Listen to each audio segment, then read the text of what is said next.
This is like part 4 of Saigyo poems, reading from Rutgers, Robert Sewell, thesis. And we're in the winter here with poem 26 on, which is 697 in page 60.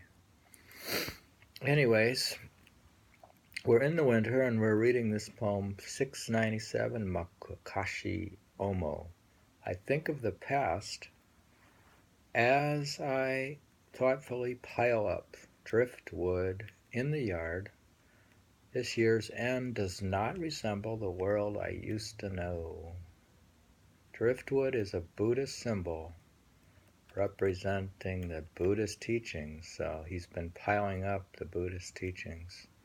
In particular, those of the Lotus Sutra. This symbol originates from a tale concerning a turtle who had an eye only on his stomach. He was unable to see the moon and the sun, symbols of enlightenment in Buddhist teachings, until clinging to a piece of driftwood. All right, so you have to cling to, if your eye is on your stomach and you're a turtle, you can't see the sun and the moon unless you cling to a piece of driftwood. So he's clinging to the Buddhist teachings. We'll read it again. I think of the past as I thoughtfully pile up driftwood in the yard. This year's end does not resemble the world I used to know. Very interesting, huh? Piece The of. same today. So he's piling up. We Should all. we not you see Manhattan changing every time we go. Well, the world never quite resembles what it was. Even Manhattan is changing. I can't even go down the street with the restaurants that all changed.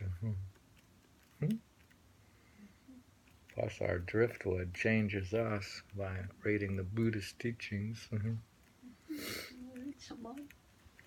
But if you don't lean against the teachings, then your eye can't see the sun and the moon because your eye is upside down on like a turtle. So you need some Buddhist teachings, I guess. Read it again? All right, we'll read it again because this is poem 697, Makashi Onmo. I think of the past as I thoughtfully pile up driftwood in the yard. This year's end does not resemble the world I used to know. Once again, driftwood is a Buddhist symbol representing the Buddhist teachings, in particular those of the Lotus Sutra. This symbol originates from a tale concerning a turtle who had an eye only on his stomach. He was unable to see the moon and the sun, symbols of enlightenment and Buddhist teachings, until clinging to a piece of driftwood. And you bear the poems of grief. Now he's done with winter and his poems of grief. This poor guy has got a lot of grief. A lot of mystics have grief anyways. You could be enlightened. You don't have to explain. Here's what he says though. He says, poem 793. When I ask about the capricious tomb in the field through which I was passing on my way down to the province of Michi, they answered, it is said it is the tomb of some lieutenant general. And when I asked who was the lieutenant general, they replied, the court noble Sanikata. In that winter scene I dimly could see against the frosty pampas grass. Then I felt the melancholy of the scene, and so I composed this poem. This is sort of like his travel sketch, like Basho. And he writes this poem. He has left behind only his name, that will never die. The pampas grass in the withered field keeps a seems a keepsake of the man. Hmm? The grass is a keepsake of the man. Keepsake. What is Rem- keepsake? Keepsake is a relic or a antique. Okay. You want me to read it again, or are you done? I'm done. Okay. Hmm.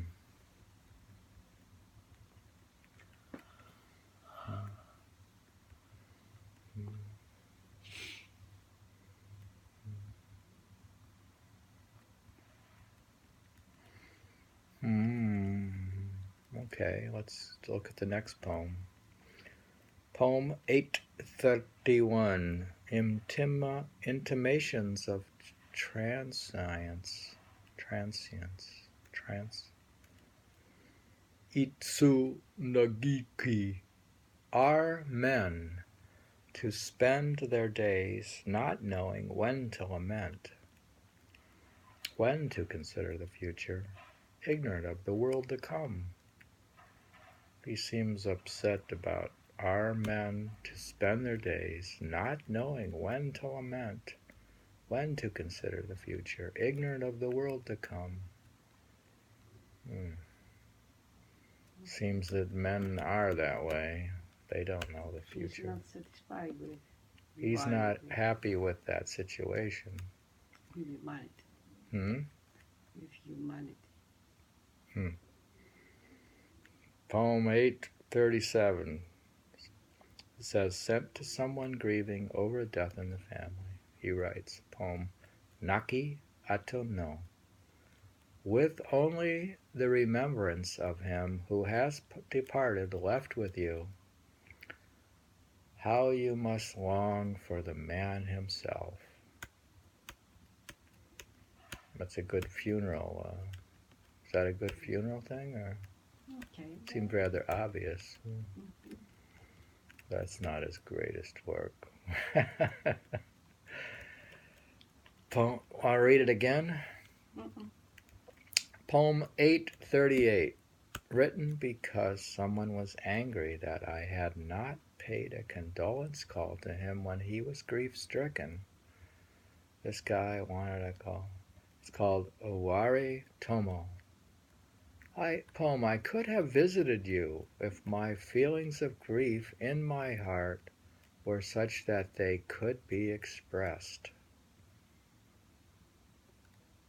Seems if I could have visited you if my feelings of grief in my heart were such that they could be expressed. Seems they were beyond that. So he couldn't express them. Maybe, I don't know. Is that a good excuse? Now he has separation poems. 885, given as a parting present to someone going down to Michi province. Kimi Inaba. Poem. When you have gone, even when I wait for the moon rise, I shall gaze far off towards the evening sky in the east.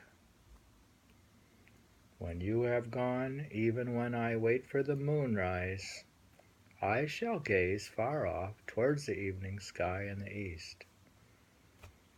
Maybe he'll think of the guy, huh? He's gonna go east. Maybe the guy went east. Now it says nothing. Poem 886. As I was leaving to perform ascetic practices at a distant place, people were sorry to see me go, and I wrote this poem. Tano Miokan. I'll promise to return, knowing how much I will console your hearts, even though I cannot say when I shall return. Now I'll promise to return, knowing how much it will console your hearts, even though I cannot say when I shall return. It seems he had some good relationships. He doesn't know when he's returning. But it seems he has some This one's similar. people he loves and they love him. 887. Sari Tomo To. Poem. Uncertain though it is, I trust we shall meet again, for this is a parting which will not cross the mountain road of death.